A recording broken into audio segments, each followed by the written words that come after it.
जाते थे कि नहीं जाते थे? बताओ, हाथ उठा के बताओ, जाते थे कि नहीं जाते थे? जाते थे। कल मुझसे जाट रेजिमेंट के लोग मिलने आए थे, रिटायर्ड फौजी। अभी क्या किया मोदी जी ने?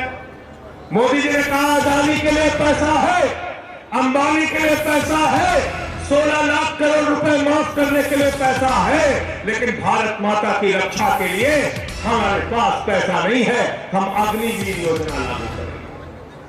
अग्निवीर क्या है? देश के साथ क्या है? जोर से बोलिए, आवाज नहीं आई। गद्दारी है, गद्दारी।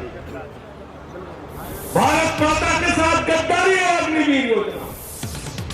भारत की सीमाओं के साथ गद्दारी है अग्निवीर योजना। हमारे नौजवानों के साथ गद्दारी है अग्निवीर योजना। ब्रज प्रांत के लोगों के साथ गद्दारी है अग्निवीर योजना। हिंदुस्तान के साथ गद्दारी है अग्निवीर योजना। जिस दिन ये सरकार जाएगी, पहली कदम से अग्निवीर योजना खत्म की जाएगी और नौजवानों को पुराने सेना की भर्ती दी जाएगी। आम आदमी पार्टी जिंदाबाद, आम आदमी पार्टी जिंदाबाद। ये बेचारे हमारे हरेंद्र यादव फौजी बैठे हुए हैं, 8 साल सेना में नौकरी किया, निकाल दिया गया। इनको जानते क्यों निकाल दिया गया? इन्होंने कहा हम अधिकारियों की चापलूसी नहीं करेंगे, उनके पार्टी का श्रेय नहीं उठाएंगे। इनको निकाल दिया गया। कोई आवाज उठाने के लिए तैयार नहीं थे, संसद में बोलने के लिए तैयार नहीं था। आपके इस बेटे ने, आपके इस भाई ने संसद के अंदर कहा हमारा फौजी बंदूक उठाने के लिए है, अधिकारियों की ट्रे उठाने के लिए नहीं है, जूता उठाने के लिए नहीं है, चप्पल उठाने के लिए। सरदार भैया जिंदाबाद, सरदार भैया जिंदाबाद। इसलिए उत्तर प्रदेश के लोगों, साथियों, आपसे कहना चाहता हूं, अपने सवालों पर राजनीति करो। किसान के सवाल पे, नौजवान के सवाल पे, रोजगार के सवाल पे, शिक्षा के सवाल पे, पानी के सवाल पे, बिजली के सवाल पे। हृदय जी कह रही बिजली के सवाल पे, हमने कहा हाँ बिजली के सवाल पे। जानते हैं यहाँ पे क्या हुआ पंकज जी? यहाँ पे हमारे ऊर्जा मंत्री निकले थे दौरे पे, ए.के. शर्मा जी, बिजली मंत्री है ए.के. शर्मा जी। उनको व्यापारियों ने घेर लिया, कहने लगे साहब 23 घंटे लाइट नहीं आती। बोले हाँ हाँ क्या हुआ? बोले साहब 23 घंटे लाइट नहीं आती। बोले हाँ हाँ क्या हुआ? बोले साहब 23 घंटे लाइट नहीं आती। बोले हाँ हाँ क्या हुआ? बोले साहब 23 घंटे से लाइट नहीं आ रही। बोले जय श्री राम। बोले जय। तो भगवान श्री राम ने तुमको निकम्मा नहीं बनने के लिए कहा है क्या? हमारे किसान भाई यहाँ पे है, बताओ भगवान श्री राम ने कहा है क्या ए.के. शर्मा बिजली मंत्री को निकम्मा होने के लिए? बताओ कहा है क्या? बताओ। भगवान श्री राम ने कहा है उत्तर प्रदेश के लोगों को बिजली ना दो। अपने गुनाहों और पापों को भगवान श्री राम के पीछे छिपाना बंद करो भाजपाइयों। कब तक अपने गुनाह करोगे, पाप करोगे और श्री राम जी के पीछे छिप जाओगे? योगी सरकार होश में आओ, योगी सरकार होश में आओ। इनके पास कोई मुद्दा नहीं। अभी 4 राज्यों का चुनाव हो रहा। भारत के प्रधानमंत्री गए थे प्रचार में, हमने इस भाषण को सुन रहे थे। हमने सोचा प्रधानमंत्री स्कूल की बात करेंगे, प्रधानमंत्री अस्पताल की बात करेंगे, प्रधानमंत्री काले धन की बात करेंगे, प्रधानमंत्री रुपया क्यों कमजोर हो रहा है इसकी बात करेंगे। हमने सोचा प्रधानमंत्री हिंदुस्तान में डिजिटल इंडिया की कामयाबी की बात करेंगे, मेक इन इंडिया के बारे में बताएंगे, आत्मनिर्भर भारत के बारे में बताएंगे, अरे कम से कम स्वदेशी के बारे में तो बताएंगे। लेकिन भारत का प्रधानमंत्री इतना कमजोर, इतना लाचार और मानसिक रूप से दिवालियेपन का शिकार है कि प्रधानमंत्री सभा में कह रहे हैं केरला फाइल्स के नाम पे वोट दे दे बाबा। किसके नाम पे? कश्मीर फाइल्स के नाम पे वोट दे दे बाबा। अरे केरला फाइल्स कश्मीर फाइल्स नहीं बनती तो धुरंधर 2 के नाम पर वोट दे दे बाबा। प्रधानमंत्री स्कूल के नाम पर वोट नहीं मांगते, प्रधानमंत्री अस्पताल के नाम पर वोट नहीं मांगते, प्रधानमंत्री रुपया क्यों कमजोर हो रहा है ये बताने के लिए नहीं तैयार होते, किसानों की आमदनी दोगुना क्यों नहीं हुई इसके बारे में नहीं बताते और वोट नहीं मांगते। प्रधानमंत्री क्या कह रहे हैं? फिल्म के नाम पर वोट दे दे। किसके नाम पे? फिल्म के नाम पे वोट दे दे। मैंने मोदी जी से कहा, मोदी जी केरला फाइल्स के नाम पे वोट मांग रहे हो, कश्मीर फाइल्स के नाम पे वोट मांग रहे हो, देश के लोगों से कह रहे हो केरला फाइल्स देखो, कश्मीर फाइल्स देखो। मैं तुमसे कहना चाहता हूं एफसीन फाइल्स देखो, मणिपुर फाइल्स देखो, हिंदुस्तान के गरीबों की फाइल्स देखो। संजय भैया संघर्ष करो, संजय भैया संघर्ष करो। उसके लिए प्रधानमंत्री तैयार नहीं।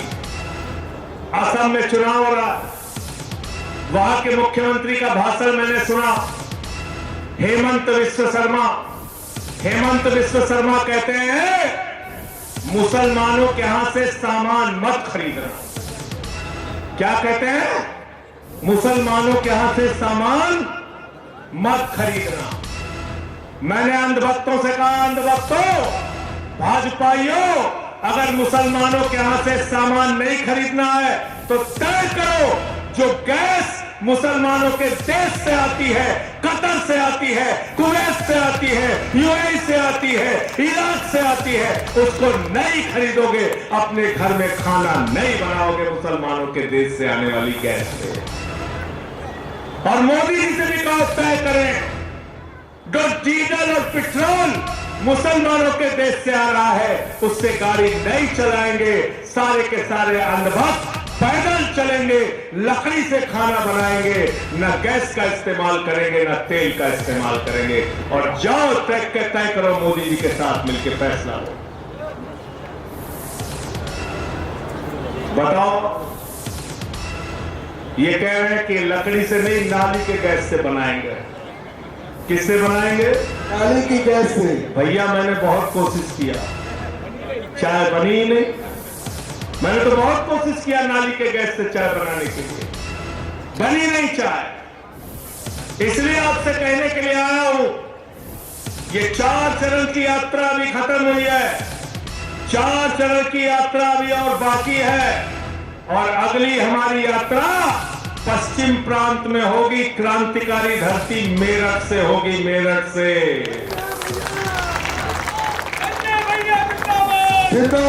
पूरे प्रदेश के लोगों का मैं आह्वान कर रहा हूं, किसानों का आह्वान कर रहा हूं, नौजवानों का आह्वान कर रहा हूं, बुजुर्गों का आह्वान कर रहा हूं, माताओं बहनों का आह्वान कर रहा हूं।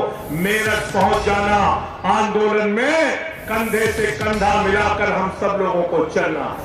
रोजगार तुमको देना होगा, रोजगार तुमको देना होगा। मेरठ से यात्रा आपको करनी है। अगली यात्रा मेरठ से गाजियाबाद की, उसका ऐलान अलग से तारीख में बताऊंगा आपको। सवाल लेकिन क्या है? वही रोजगार का सवाल, वही सामाजिक न्याय का सवाल। और जब हम रोजगार की बात करते हैं तो जो हमारे नौजवान परीक्षाएं देते हैं, पेपर लीक हो जाता है, सिपाही की परीक्षा का पेपर लीक, दरोगा की परीक्षा का पेपर लीक, क्लर्क की परीक्षा का पेपर लीक, टीचर की परीक्षा का पेपर लीक, पीसीएसजे का पेपर लीक, यहां तक कि हाई स्कूल और इंटर का भी पेपर लीक हो जाता है। योगी बाबा की सरकार पेपर लीक सरकार है, इससे उत्तर प्रदेश को बचाना है। नंबर 1, जब हम रोजगार की बात करते हैं तो हम नौजवान की भी बात करते हैं जो आत्महत्या करने के लिए मजबूर है, जिसका पेपर लीक हो जाता है। हम बात करते हैं शिक्षा मित्र की, आशा बहुओं की, आंगनबाड़ी की, रोजगार सेवक की, शिक्षा अनुदेशक की। हम बात करते हैं रेडी पटरी पे दुकान लगाने वाले व्यापारियों की भी, लघु और कुटीर उद्योग चलाने वाले लोगों की भी, छोटे व्यापारियों की भी बात करते हैं। रोजगार सबका मुद्दा है। किसान जो हमारा बेरोजगारी की मार झेल रहा है, वो भी, उसके लिए भी रोजगार बहुत बड़ा मुद्दा है। तो एक बड़ा सवाल है रोजगार का, और दूसरा सवाल है सामाजिक न्याय का। जाति धर्म के आधार पे कब तक राजनीति करोगे? ये कब तक मजहबी नशा बांटिएगा? ये कब तक मजहबी नशा बांटिएगा? ये उन्माद वाली हवा बांटिएगा? ये मंदिर, ये मस्जिद, शिवालय की जिसमें वतन ही ना होगा तो क्या बांटिएगा? संजय सिंह जिंदाबाद। वतन ही ना होगा तो क्या बांटिएगा? इसलिए बांटने की राजनीति बंद करो, ये 80-20 की राजनीति बंद करो, ये हिंदू मुसलमान की राजनीति बंद करो। राजनीति शिक्षा पे होनी चाहिए, स्वास्थ्य पे होनी चाहिए, बिजली पे होनी चाहिए, पानी पे होनी चाहिए। और यह राजनीति अगर हिंदुस्तान में किसी ने करके दिखाया है तो अरविंद केजरीवाल और आम आदमी पार्टी ने करके दिखाया है। 10 साल हमने दिल्ली के लोगों को बिजली फ्री दिया, पानी फ्री दिया, शिक्षा फ्री दिया, इलाज फ्री दिया, और 10 साल तक मुनाफे का बजट दिल्ली में केजरीवाल जी ने दिया। अरविंद केजरीवाल जिंदाबाद। बस की यात्रा फ्री किया। चले जाओ पंजाब, वहां पर फ्री में 300 यूनिट बिजली मिलती है। उत्तर प्रदेश में बिजली का स्मार्ट मीटर लग गया। वो स्मार्ट मीटर नहीं है, वो लूट मीटर है, लूट मीटर, और गरीब आदमी को बिजली से वंचित करने की योजना है।